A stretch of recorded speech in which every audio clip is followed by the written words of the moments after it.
Hello friends, welcome to my channel Sushant Chess. Today we are at the next lesson of Learn from the World Champions and we are taking another game by a different world champion. So let's get started with the game and reach the critical position quickly. There is some very interesting analysis in the game. Let's go to the game quickly. It's a Sicilian game. E4, C5, NF3, D6, D4, CD and D4. The open Sicilian, and after NF6, NC3, black goes A6. After A6 there is Najdorf or Steveningen, both are possible.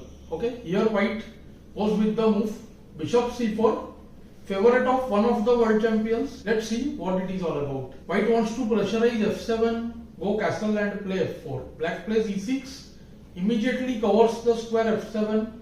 Often people think here the move NE4, D5 is a threat, for which white often plays BB3 first, as in this game. Otherwise the move castle is also very much playable.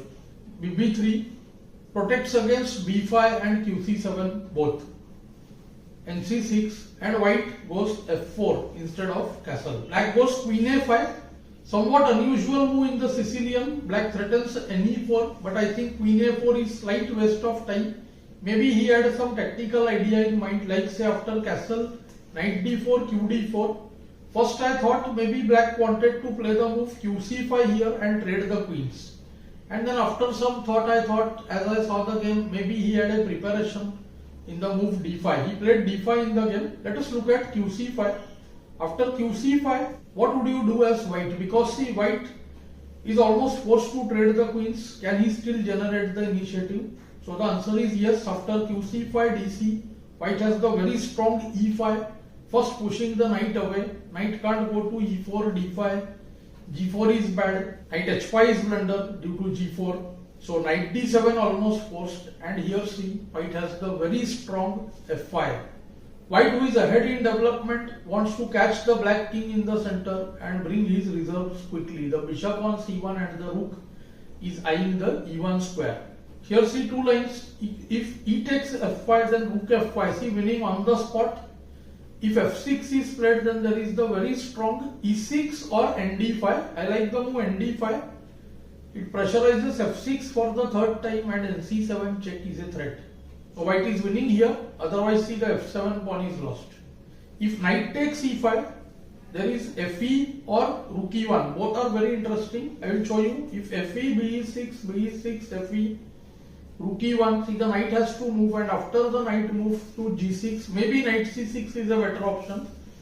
Rook e6, kf7, here comes rook b6, and see, black is in trouble. Why black is in trouble? b7 is attacked, and after rook b8, just be3, rook f1, ne4, the weakness of c5, b7 and undeveloped pieces for black. That's a big problem. But I think the stronger move here is re1. Absolutely crushing, because if the knight moves, then fe just costs the pawn. Rooks will be very active. Pawn is returned and the king is caught. And if c4, trying to close the position, white will go bishop a4, b5, knight takes b5. Typical tactical play. AB, bb5 check. Now see, if bb5, then just rook takes e5. And if knight d7, then see, fe, rook e6 check. Again I feel white is almost winning. After kf7, bc4 wins. Hardly there is much that black can do. Rook is threatening to go to a6, bc5 check allows be3, re3 check. Already see, white has 3 pawns. Black's poor king means white is doing absolutely fine over here. So when I was seeing the game, I soon realized that black didn't want qc5. His main idea was perhaps d5, but see, d5 is really playing with fire. His own king is in the center and he wants to break it. Threat is bc5, very true. White just ignores be3, stops bc5, allows d takes e4 or knight e4. See, knight e4, d. This is the critical position of the game. What would you do as white? These are the kind of positions where we should not blindly try to recover material, let's say by queen e4. We should take stock of things, what's happening. See, it's moved 12 already, and black's king is in the center. Black has only one developed piece. White has 4 developed pieces, plus the rook is eyeing d1, and white should try to break the position. As Mikhail Tal said, between 10 and 14 move, if one is not castling, one should try to exploit. We have seen in his previous game how he did that, and here see another world champion we see. He breaks the center with f5. Very strong move. Okay, instant ba4 allowed b5. So first he is opening the e5. Now see, there are some serious problems. If e takes f5, can you finish off the game here? Because see, rook d1 allows qc7. The game is still on, but see the deadly move ba4 check. Now the matters are really settled. b5 forced, and after b5, queen e5 check. The b pawn now blocks the queen, and see all variations losing. If b7, then just bc5, and if kd8, then you can see it's very risky. Rook d1 check, bd7, many strong moves. Rook f5, queen f5, queen d5. But see, strongest I think is rook d7, kd7. Now see, rook d1 check, kc8 forced. Now see, queen e8 would also win, but the move q f5 is I think simpler, because see, if kb8, then bishop f4 check, rook a7 and q d7. It's made next move after kb6, qc7. And after kb7 over here, there is the move rook d7 check. The rook joins the attack, kb8 then bf4, and if kc6 then c, q d5, mates on the spot. So white would have won had black played e takes f5. Black goes qb4. His final attempt to trade the queens. White to play. What would you do as white? Here is a small tactic. First he goes fe. This I think many must have spotted, because no time for qd4 here. qd4 just allows ef, ke7, bishop d4, and c. Rook a e1 coming up means there is no defense to the e4 pawn, plus f7 is very strong. So after b6, just see ra e1, bb3, ab, and next move will be re4. It's a winning position for white. Black tried playing the move b takes c6, trying to trade the bishops. B takes c6, fe6. The critical position has arrived. White to play. What will you do as white? Do you sense this position to be white to play and win? That is the main thing. These are the important takeaways from these games. You have to try to identify the critical moments and act like a stronger player. More we study the games this way, pause at critical moments, try to take stock of things, and then look for tactics. Then same thing we will be able to do in our own games. That is the purpose of showing you these games. So see, here comes the tactical blow, rook f8. Many must have spotted rook f8, because by judgment it looks, oh, queen f8 forced all black pieces go inside. But what next after queen f8?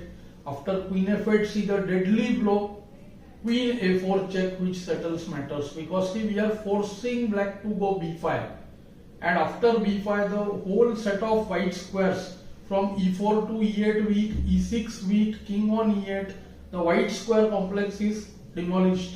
And after the move see kd8 2, you can see rook d1 check, kc8. Here I like both qc4 or qd7, kb8, bb6. This is see, elegant. All the pieces are lying down, and see qc8 forced to stop the mate, and qd6, qc7, qc7 checkmates. Fabulous play by white, we would say. Black never got chance, I think, after the move d5. Black played b5 and white goes queen takes e4. Fascinating, see, queen c6, qe6, rook f1, so many things coming up. Black resigned in the game. See why? Because hardly there is any defense. If rook c8, then see queen e6 check, c8 is going. So if queen e7, c8 is lost, and if kd8, see, much stronger than rook d1 is bb6, first forcing rook c7, snatching the place for the king, and rook d1, qd6 or d6 mates. So forced would be rook d8. Black must have noted by now that qc6 checks the only move rook d7, otherwise ke7 then bc5, kf7 then rook f1. So rook d7 forced, and see rook d1. The poor rook is trapped. If queen f7, then instant qc8, and if queen e7, then the killer rook. Actually many moves are there. There is bc5 winning, and I like the move bg5 as well. Even the move qc8 would perhaps win. But see, these bc5 and bg5 are way stronger. Only difference point is that in bc5 there is queen c5 check, queen c5 rook takes d1. So matters can become tricky there. So bc5 is not that strong. See, in a winning position also things can go out of hand. bg5 way stronger, and now see, it's gone. If queen f7, then queen c8, rook d8, qd8 mates. And if queen takes g5, then see qd7, kf8, rf1, kg8, then queen e6 mates, only move queen f6, and then after qd8 check, see both are gone. Rook f6 check followed by qh8. Very rightly we can say black resigned after the move qe4. Excellent game by Bobby Fischer. This was Fischer White and Delhi Black. I hope you have enjoyed this lesson. Do let me know in the comments below. Thanks for your time.